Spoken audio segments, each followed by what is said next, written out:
Welcome back to the See Through Podcast, a podcast that creates transparency on disabilities and the champions with them.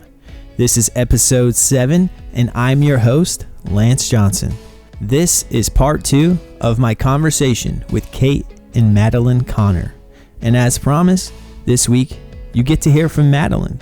Madeline is the 12-year-old daughter of last week's guest, Kate Conner. On the last episode, Kate shared a ton of interesting facts about parenting a child with a vision disability that I think you'll really want to hear.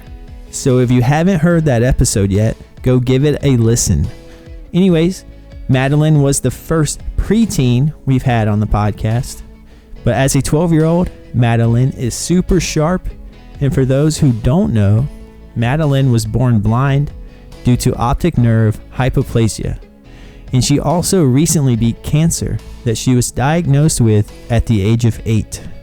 Madeline and I cover a wide array of topics, with a few being accessible video games, how sighted people can be good friends to the visually impaired, what it's like to have cancer as a child, and we even squeezed in Pokemon into the conversation. But I think that's enough of an intro. Let's dive into my actual conversation with Madeline Conner. Here it goes. Okay, here, I'm going to move the computer really close and you can lean in case you want to see him. Okay. Do you want to see? Mm-hmm. His hair is about as long as yours. And it's a little wavy, but not as curly. It's not as cool. What's up, Madeline? How's it going? Good. What are you up to today? We went to the farmer's market. Nice. Is that in Raleigh? Yes. And our grandma gave us money and sent us on a scavenger hunt to look for things at the farm. That sounds fun. What did you find? I got tomatoes for Mom. I got a little cactus with flowers on it for me. Nice. I got 3 bags of candy corn. And I have $17. Yeah, I love farmers markets. Well, Madeline, thanks for taking the time to talk with me. I really appreciate it. Maybe your mom told you, but I talked to your mom last Saturday. Yeah, she told me while I was eating lunch. Did she say good things? If it's not nice, I don't want to know. She said good. Okay. Madeline, is it okay if I give you headphones so you and Lance can just chit chat? Yeah. Lance, is that okay with you? Yeah, that's fine. Okay, cool. Madeline, I'm going to plug you up. That means I'm not going to be able to hear anything. That's fine. So you just wave at me. Okay. Okay. Cool. I love you. Be nice. But now that you have headphones on, we can talk bad about your mom. Just joking. All right, Madeline, you ready to answer some questions? Yeah. How about this? You just tell everyone a little bit about yourself, who you are, how old you are, the stuff you like to do for fun. Okay. My name is Madeline Conner. I was born on December 16th, 2007, and I'm now 12 years old. I'll turn 13 in December this year, and I was born with optic nerve hypoplasia, which is a type of visual impairment that affects my optic nerve. So I cannot see in my left eye, and I can only see in like a little bit of my right. I really like to play Pokemon, which is probably my favorite thing in the universe. Ooh. And I play Pokemon Go and Pokemon Sword and Shield on my Nintendo Switch. And I also really like to draw. And when I grow up, I want to be an app developer for the blind because I know what it's like to be blind. And a lot of games that I just really want to play are not accessible for the visually impaired.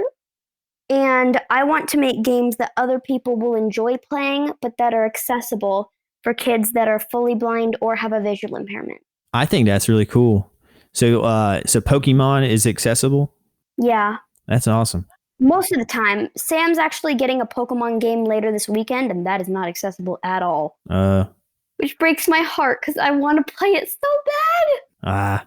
So you know what? I played Pokemon when I was young. Really? Yeah, but it was just cards then. Yeah. Yeah, it was just trading cards. That was a long time ago. I have a card from like the 1700s or something crazy.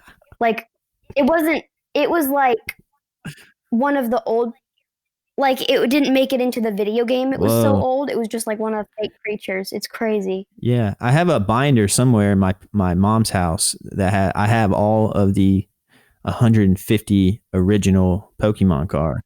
You got all 150? Yeah. That's crazy. That is so cool. Yeah, it's cool. My mom's keeping it safe for me. Hopefully it'll be worth some money someday, maybe. Yeah, I think I'm probably going to collect it till I'm like really a lot older. And then I'm probably just going to keep it no matter what, just because it's there. Yeah, I like that. You know, even if my cards become worth money, I still might just keep them. Yeah, my favorite Pokemon is Eevee. Eevee, yeah, that's a cool one. Because now it has, like, they make a new evolution for every 2 generations. And so now there's like 18 of them. Okay. Yeah, I feel like Pokemon's changed a lot since I was a kid. It definitely has. And I started when I was like 7 and in the hospital because I had cancer. And so I was like really weak in my muscles because I had leukemia. And I had to stay in a hospital bed for a long time. And so I could barely even hold up my iPad. That's like how weak my arms were. So I literally just rested on a pillow. And what I could do was throw Pokeballs. So I started Pokemon Go. And now I like know everything there is to know. Nice. Well, that's good that you had that. So yeah, you said earlier that you can see a little bit in one of your eyes. Is that right?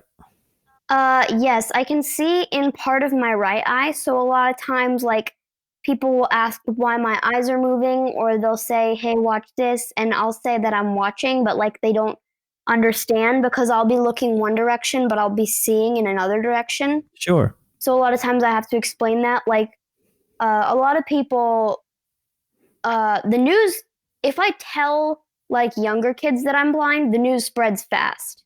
Okay. Because like once in a Chick-fil-A playground, I was like hanging out with my brothers, and Henry had a girl he was playing with, and I told her that I was blind, so it would be a little more difficult for me to play. And like in the space of about 20 minutes, the entire restaurant knew. Wow, that spread fast. Yeah, it's crazy. Like, I don't know if it was just her because she had siblings as well. But it was also really fun. Yeah, I love that place. Great food, great service. Ice cream. Yeah. So you're talking about you're at the playground and you said news spread. Are you happy that the news spread, or would you rather it not have spread? It didn't really make a difference, except that people like kept coming over and like hearing that I had like blindness and cancer and said congratulations. And so I made a lot of friends that way. Sure. But after a while, I'd be like playing my iPad because I was tired on the playground, and people would like come up and like want to play my iPad, and I'm like, I don't really know what to say because I want to say yes. Yeah. But I also am not really allowed to say yes. Yeah, some people out there won't really respect your space, you know? Yeah, I've noticed that a lot of times people will think because of my blindness or because of my cancer, I'm like easier to fool. I honestly would say the opposite because I'm blind, I can look at things a totally different way. Okay. And so like I have more imagination, and a lot of times I can like hear stuff from really far away. That's awesome. And so a lot of times, like, I'll catch my brothers trying to play my iPad at 1:00 in the morning, or somebody tries to steal my Pokemon cards or my lunch, and I will catch them. One of my friends caused a lot of drama in 4th grade because she tried to steal my stuff because she thought that her friend thought my blindness would stop me from noticing. And she managed to steal it. I got it back, most of it. Yeah. But it definitely made a big difference to how I feel now about making new friends, because I've had almost every friend I've had has some way tried to manipulate me or something either because of my blindness or my cancer or just because they want to be popular. But I have very few friends that have not done that to me. So Okay. So it sounds like you have to be a little bit like wary of people around you. yeah, and so the older I get, the more nervous I am to go into like a new school or to like go on a play date with someone I haven't seen for a long, long time, or like to make new friends. When I say like my brothers don't want to play with me and dad says for me to go make a new friend, I'm always really nervous about that. Yeah, I bet I would be nervous too. How would you say someone could be a good friend to a blind person? So a lot of people mix up feeling sorry for me and having like pity on me. So I'm okay with people saying like, I feel sorry for you, it must be tough.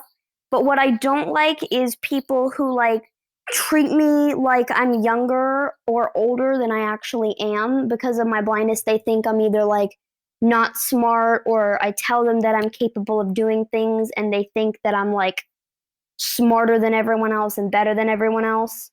But most of the time when I like don't, when they're not my friend, people will like say like, how many fingers am I holding up? And it'll be like, they'll be like right in my face, or like, who am I? Like they'll try and test my vision and hearing. And like, it doesn't matter really. Like the first couple times that happens, like in a new school or like even in church, I'm kind of used to that. But eventually, if it's like the same person that does it over and over again, I don't know how to tell them to stop, because then if I tell them to stop, they think like that I'm annoying, or that like think that I'm smarter than everyone else, and I just don't think it's easy. Like I can understand their struggles of having to figure out how to treat people with disabilities. Yeah, I know what you're saying. I have what's called retinitis pigmentosa, which it affects the peripheral vision I have. So the outer, like what I see on the corner of my eye. So my vision's kind of closing in from the outside to the middle. So I still have central vision. It's just more of like almost like I would say looking through binoculars or something like that. Oh yeah, I actually. So we went to Chick-fil-A once, and you know how they like, if you can trade toys for ice cream? I didn't know that. You can do that? Yeah. So if you don't want to pay for ice cream, but you want ice cream, you can give them your toy and they'll give you ice cream back. Whoa. If you haven't opened your toy, and they'll give the toy to someone else. I would do that every time. That's what I normally do. But one day they gave us all like a pair of binoculars. And so I was with like me, my two brothers, and my dad. And so my dad paid for me an ice cream because I liked the binoculars because they were cool. Nice. And I like still have them. They're very useful. Nice. Yeah, binoculars are cool. And they're just fun to use because like for me, when I am out in the wild, people will say like, look, there's a deer in the road. And it'll always make me really mad because I am an animal lover. But it's really hard to see wild animals because a lot of times they're more skittish and they'll run away if I get close. But if I don't get close, I can't see them.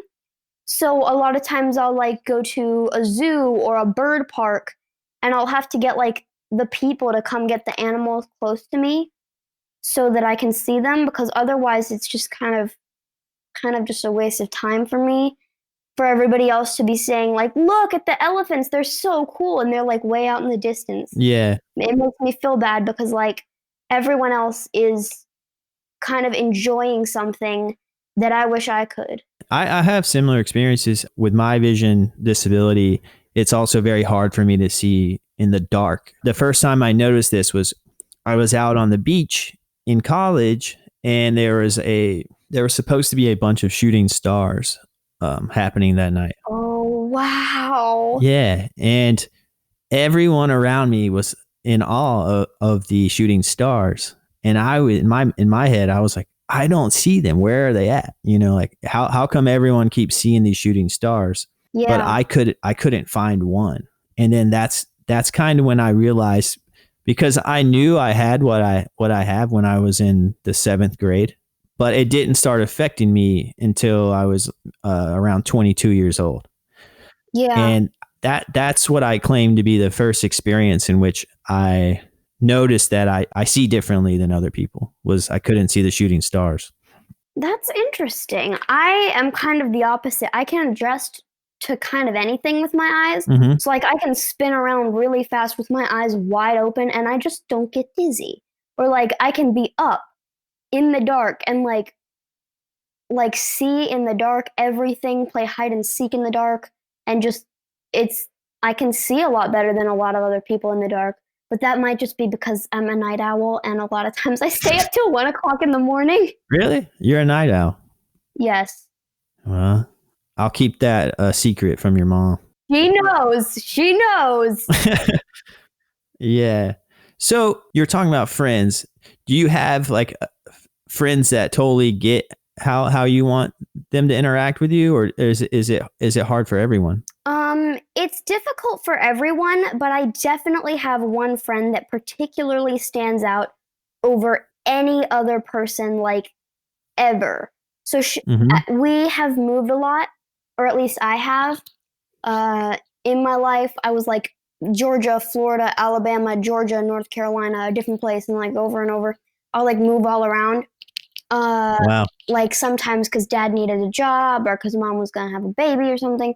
And so I actually lived at an old house not too far away from where I live now. But I had a neighbor and her name was Abby. Mm-hmm. And she was actually twins with a girl named Maddie and then their younger sister, Lily. Abby is like my favorite person in the world. And I love it when she comes over because she has a lot of fun ideas to do. She loves Barbies and she loves doing fashion shows. Nice. But we have a lot in common. And she just kind of is the person to me that's not in my family that just understands my blindness the most. Okay. Yeah, I think that's good to be around people who understand and act appropriately. Yeah. And I think the older you get, the more people you find like that. Yeah. And the easier it is for people to kind of digest that you see differently. So yeah, and it didn't really bother me when I was young because I was just so carefree. I would like play by myself. I didn't care. I was just skipping around all happy. But the older I get, the more I'm made fun of because of it. Just like I'm in middle school and it's really stressful and I care a lot more about what people think of me. Yeah, I understand. So would you say living with blindness is getting harder? That's a good question.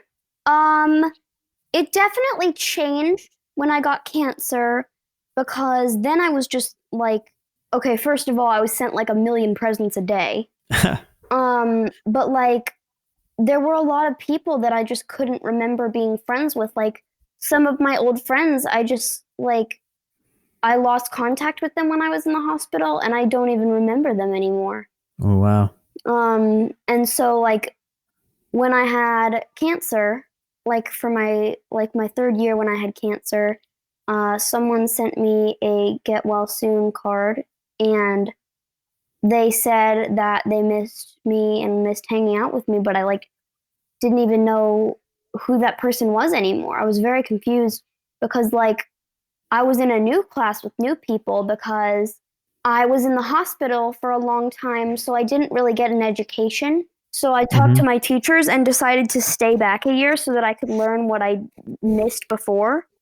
And so a lot of friends that I had before that I would have been with have just kind of moved on ahead of me. Oh, that must be tough. Yeah, and so I was like thinking like first blindness, then cancer, and it just made me really upset because like my brothers didn't really have anything going on at all. They just, and like my mom and dad and Jennifer, my stepmom, and Jason, I just a lot of times ended up wishing that I was normal. Yeah, I feel like that sometimes too. Like for example, my mom has retinitis pigmentosa, which Really? is my mom. And so I basically inherited it from my mom. That's possible? My retinitis pigmentosa is considered an eye disease. So it can be what's called hereditary, which you may know that word. So it's passed on from, it's like, you know how it looks like you have the same hair color as your mom, right? Yeah. So it's, you probably inherited that gene from your mom, which is why you have that hair color. So I inherited my eye condition from my mom, and so did my sister too. So is it more likely to be born with it or to get it and like pass it on to your kids? How does that work?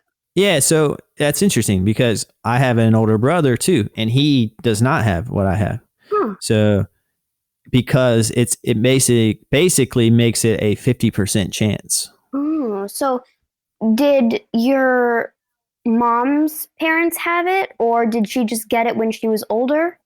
You know what? I don't know, and she doesn't know either. We don't really know where it began. So it may have just started with my mom, or it may have been like maybe her great grandparents. Who knows? Yeah.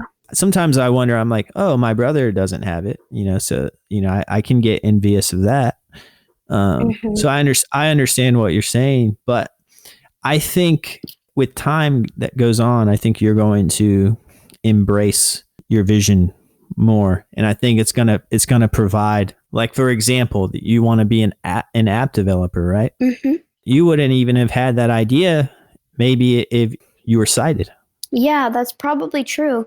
My brothers are gamers, and Yeah. that helped a little bit.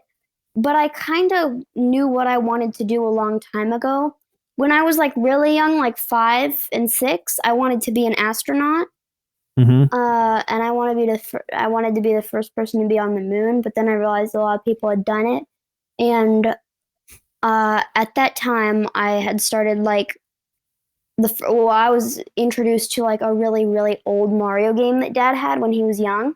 Okay. And so over time, the more and more I played apps and video games, and the more we've gotten, the more I know that a lot of them are just really not accessible. And even though I just really want to play them so bad, so I want to make games that are similar to those ones that I want to play, or that I know a lot of people wish they could play, but that are more accessible. Yeah, and see, you're going to grow up and you're going to design these games, and people are going to enjoy them. Yeah. And you're going to create something that's useful for a lot of people that maybe, you wouldn't have thought of otherwise, which I think is cool. There's definitely downsides, right? I'm not, it's hard. Yeah.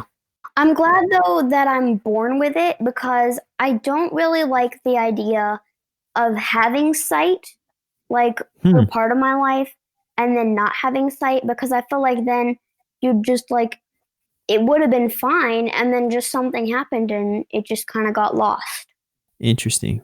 Yeah, so I think you have very interesting viewpoints on that, and I think the people listening to this are really going to maybe learn something, which is why I brought you on. I think it's cool to hear people's perspectives. For example, I talked to these two brothers, and they're blind as well. Both of them? Both of them, yeah. And they have what's called Stargardt's disease, which it affects their central vision. So they can only see, it's like the opposite of what I have. They can see out of the corner of their eye, but not in the center of their eye. And they have a clothing company called Two Blind Brothers, and it's very accessible. And they have cool designs on their t-shirts. They have Braille on their socks and shirts and things like that. That's cool. Yeah, and they pride themselves on, I may be messing up their quote, but they claim that your greatest weakness can be your greatest gift. Yeah, that's very true. So I like that quote, and I remind myself of that. I like that quote too. My favorite quote, though, is tough times don't last, but tough people do. Oh, that's awesome. I'm going to steal that one from you. I got it. It says it on my necklace. Nice. So you would be in school right now, but you're not. It's all remote. Yeah, I'm doing online school. What is remote learning like right now? Well, most of the time it's really good. I don't like waking up early, but I'm sure no one actually enjoys that. But I feel like all my teachers do a really good job of making everything accessible. Like on Friday, my math teacher actually told me to hang back after class and like asked how much work I had done and if any of it was inaccessible because she could take off the inaccessible work so I could get better grades for things that I can't do. And like my keyboarding teacher like reads out the questions so I can see them. So does my ELA teacher, and my science teacher is just really nice and good about understanding. Mm-hmm. My social studies teacher has a lot of trouble with it though. Really? Yeah, I think the main problem is he's never had a blind kid and he doesn't really understand how to put up with it because like he definitely treats me different than the rest of the class. Like if I say I want to participate but it's inaccessible and I ask him like can you read it out or is there a way to make it more accessible? He just says like just listen, or he gives me bad grades even if I don't do the thing because it's inaccessible. And I don't really like social studies for that reason. You know what? I would say that's his problem and not yours. See, that's the thing is he always says he'll talk to my VI teacher about it. And I feel like that's okay in like the first little while, but it's also not just my job to make everything accessible, especially because I'm not good with technology at all. Yeah. Yeah, I agree with that. I think accessibility is huge. And I always take that in consideration because also on this podcast, I talk to people with not just vision disabilities, but I also talk to people with other disabilities, and some are wheelchair users. So that, they have to worry about accessibility in a different way. It's like, can I get access into buildings and rooms? And my grandpa's in a wheelchair. He got polio when he was 9 months old. Wow. So you probably understand exactly what I'm saying. Yeah. That's cool. So what are some like cool tips and tricks that sighted people probably don't know about that blind people know? I say this from my own perspective, but imagination is a lot of the time something that plays an important part in my life, because sighted people, whenever they imagine something, they imagine it like it is because they can see fully and they understand it fully because they can like see what it looks like in real life.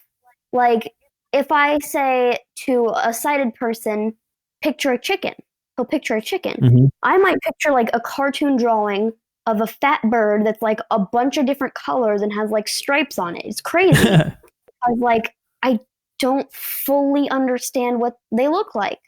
So I just kind of make it up. And I really like that because it makes it easier for me to like draw Pokemon and things, because that's kind of what Pokemon is just imagination creatures. Exactly.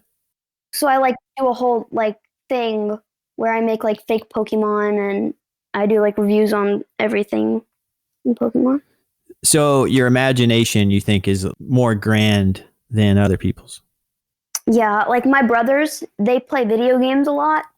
So a lot of times they'll say like, where's the on and off button for the music? Like if I'm playing a pretend game and there's like music in the game, he's like, where's the on and off button? I'm like, no, there is none. Number one, because it's not a video game. And number two, because it's imagination and we can do whatever we want with it.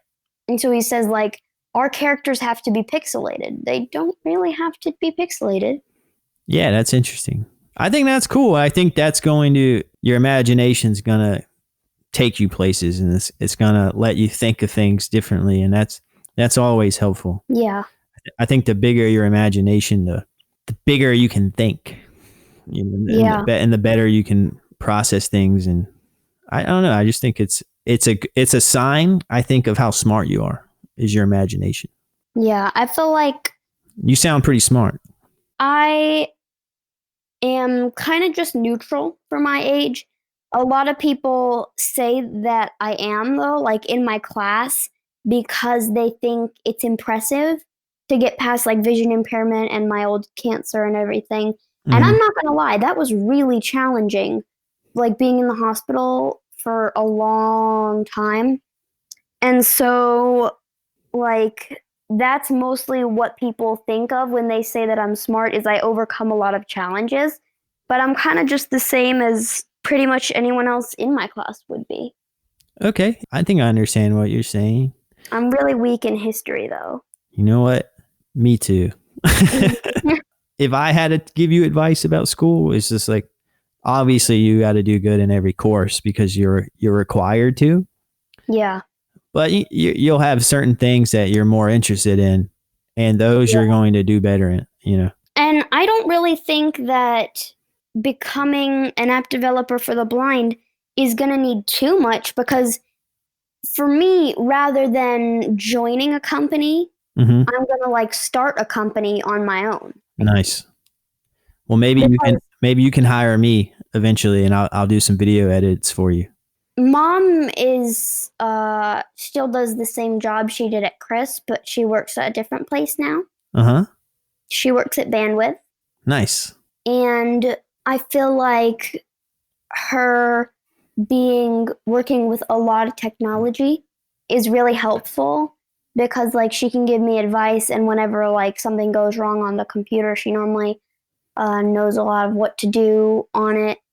And so I feel like there are a lot of app companies that I know that are really accessible, but they're not really what I'm looking forward to joining. I kind of want to make my own stuff and figure it out on my own, so that I can make it like exactly how I want it to be. That's awesome. Yeah, so it sounds like you're pretty familiar with some technology that maybe other kids aren't, like CCTV, screen readers. Yes.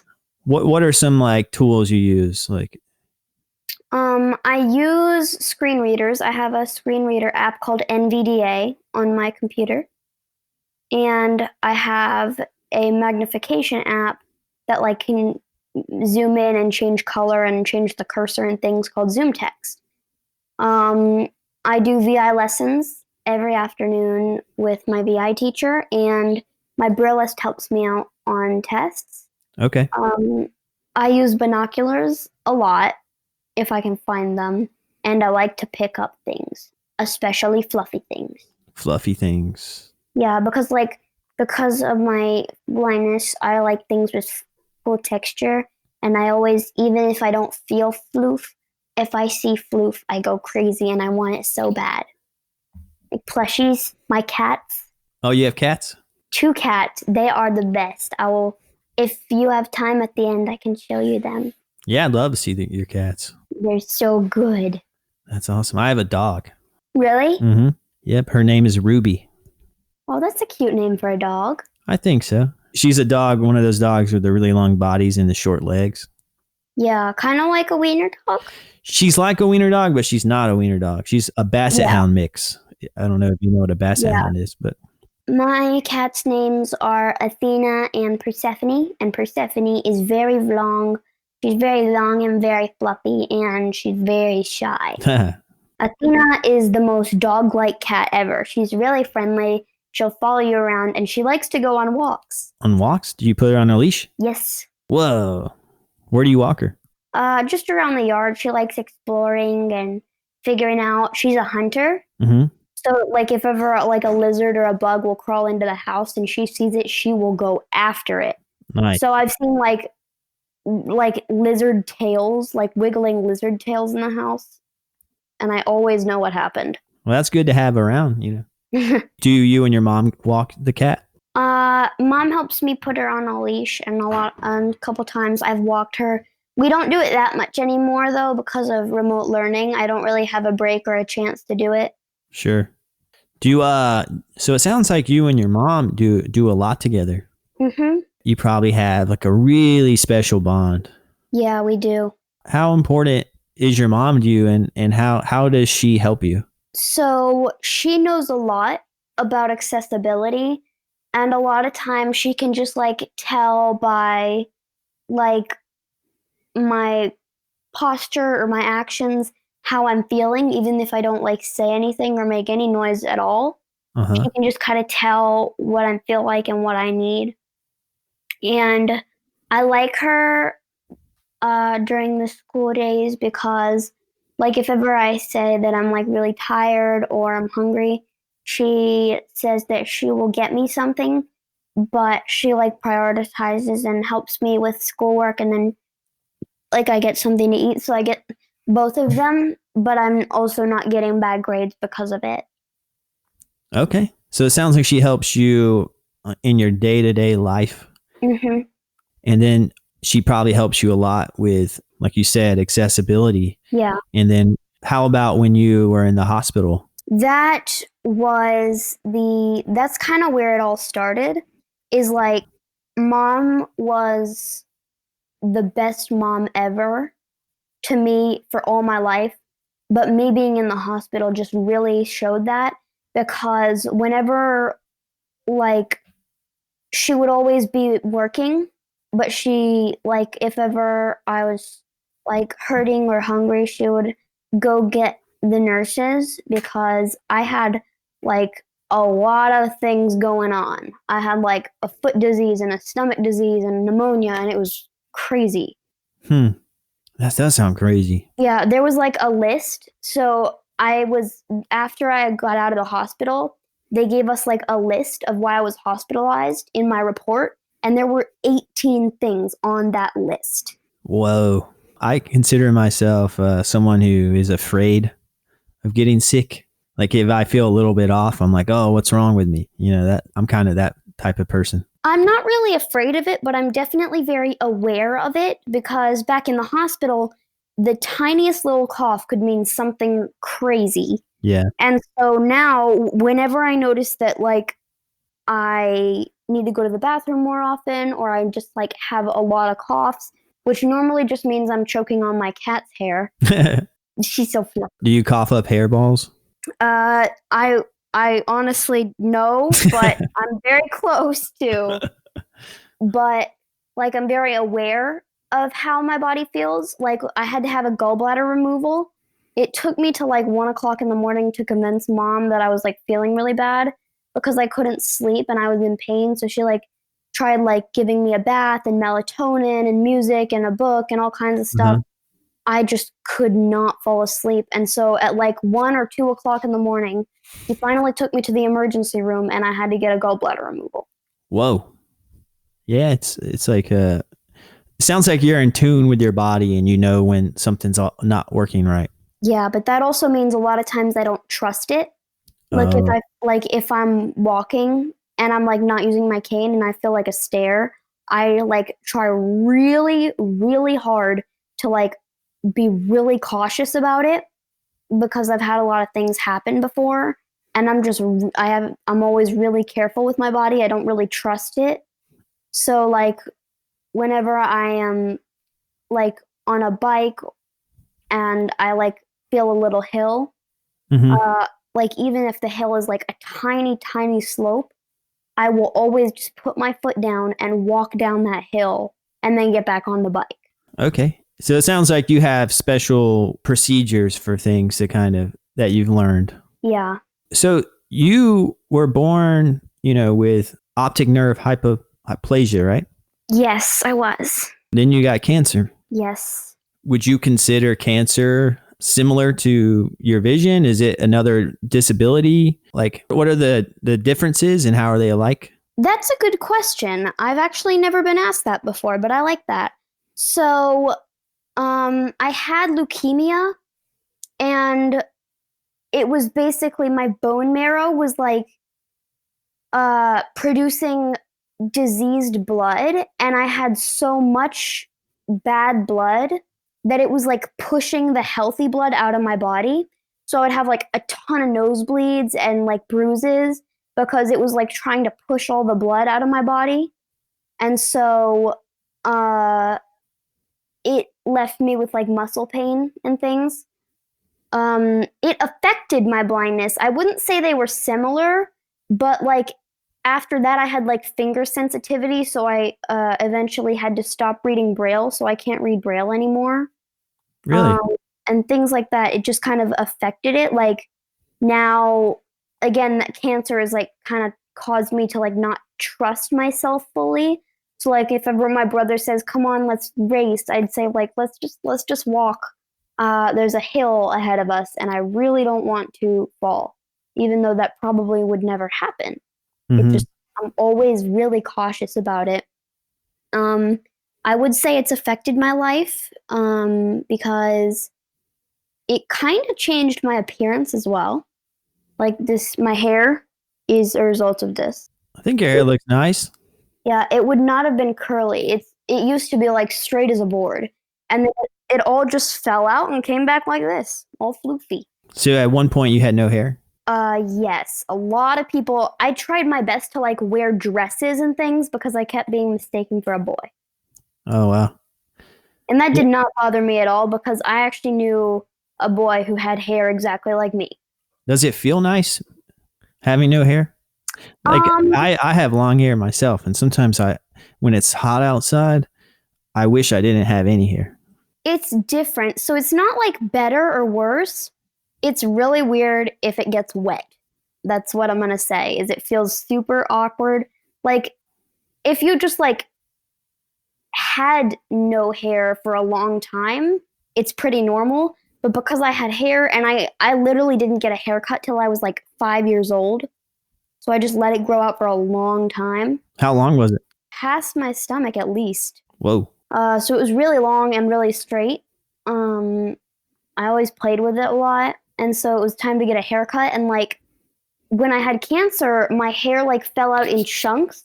So I actually didn't lose all my hair, but it like fell out in chunks and it looked really weird. So eventually I just like when it got to like super weird, instead of wearing like a head wrap over it, I just shaved it and wore a head wrap that way. I think that's cool. So I would always wear my little Santa hat because I had no hair and I was always really cold. Santa hats are nice. They're warm too. Yeah. Did you have weird colored Santa hats, or did you have the classic red one? I had red, but I liked putting the puff right there because at the time I had a cat named Miles and he would do anything to get a hold. He would like stand on his hind legs and do some kind of tap dance trying to get at it. But my cancer, I'm a very cat person. Mm-hmm. So I've had like 4 or 6 cats in my life, but Miles was my favorite by far, and I had to give him away when I got cancer because he was sick and I couldn't put up with his sickness very well and all that, so we had to give him away. But I'm not sure where he is now, actually. But he was shy enough, like, he was a little skittish around, like, me and Mom, so I don't know how he feels about a new home. Interesting. Well, shout out to Miles wherever he is. I'm sure he's somewhere having a good time. He is so fluffy. Instead of sleeping, like, at the foot of my bed, you know what he'll do? He'll wait till I fall asleep, use his little paws, and shove my head upward, climb under my head, and then put my head back on top of him like a little pillow. That's funny. So he was like actually intentionally becoming a little fluffy pillow. That's funny. That, or he'll just sit on my face and I'll sleep and he'll be on my face. And then the next day I have like a coughing fit because he's so fluffy. Oh, wow. Sounds like you might be allergic. I'm not. It's just he's so fluffy. It just like gets up in there. So it sounds like, you know, for your age, you've experienced quite a bit, and it has helped shape who you are. Yeah. You've had to learn things maybe faster than other kids about how life can throw things at you. Yeah, I was able to like my brother couldn't actually. Henry is 7 years old and he still can't pronounce some letters. I was able to say words like hippopotamus at like 1 year old. Nice. Crazy. Because I was like very verbal because like I couldn't see. Mm-hmm. So I put all my work into like hearing and speaking until I was able to see. And so I was able to learn a lot of words. That's awesome. Do you have any advice for other people out there who are maybe going through similar things as you? I think the main thing I would say is it is not going to be easy to be blind or even just visually impaired, but it will be fun. That's good advice. I like that advice. I'm going to remember that. So Madeline, I think we've been talking about an hour. It's pretty long. Already? Yeah. Time's flying. Wow. I don't want to take up too much of you and your mom's time. So I have one more question for you. And it's, do you have any groups or organizations you want to tell everyone listening about, like a specific organization or group that helps maybe the visually impaired or people with cancer? I know people with cancer have the Make-A-Wish Foundation, which they recently built me a treehouse. So people with cancer, basically, the Make-A-Wish Foundation offers like one wish, and it could be like, I want to have, I want to see, I want to meet, I want to give, and I want to go. Those are like the five like things that they ask, like if you could go to a place or meet a person, have something, give something to another person. Those are like the main 5 things. I wanted a tree house even before I got cancer. Since I was 5 years old, I was envisioning the tree house, and it's been the same. It's built exactly how I imagined it when I was 5 years old, and it's perfect. That's awesome. I always wanted a tree house as a kid, so I'm a little bit jealous of you. Yeah, it's kind of hard to go out there for me though, because it's in the woods, and it's kind of hard to go out by myself because, like, again, I don't fully trust my body, and there's like snakes, and there's like, it's kind of hard to get down there. I always get nervous. So a lot of times, like, I'll go with my brothers and my mom if they bring like a stick to get rid of spider webs, and then I'll go in there and I'll really enjoy it in there. But I feel like once I have like play dates with friends or something, I'll go in there a lot more. It still sounds awesome. Yeah, I think that you're going to get a lot of use out of that and a lot of fun. Yeah. And then you mentioned the Make-A-Wish is for people with kids with cancer. Do you have an organization that's good with kids with vision disabilities? I'm not sure if it's only in Raleigh, North Carolina, but there is a Halloween event called Pumpkins and Prizes for the visually impaired. And I heard about it from my school, and me and my dad have been going a lot. Okay. Like every time it's open, which it's not this year because of COVID-19, but every time I hear that it's open, we always just schedule it. Well, that's good. So it sounds like you would say there's cool events out there that people can get involved with. Yeah, so you like go dressed up. Somebody went as Harry Potter. And there's cookie decorating. There's a lot of like activities for the blind, and you're allowed to like bring siblings who aren't blind. There's like a whole, there's like a playground and like a foam pit and all kinds of stuff. There's an obstacle course for the blind. It's super cool and super entertaining and fun to do. Well, that's awesome. Thanks for sharing all that, and thanks a ton for talking with me. Mm-hmm. It was fun. I liked hearing what you said, and you said a lot of helpful things, even that I'm gonna think about tomorrow probably. All right, I'm gonna see if I can find the cats. Yeah, find the cat too. Well, thanks, Madeline. Mm-hmm.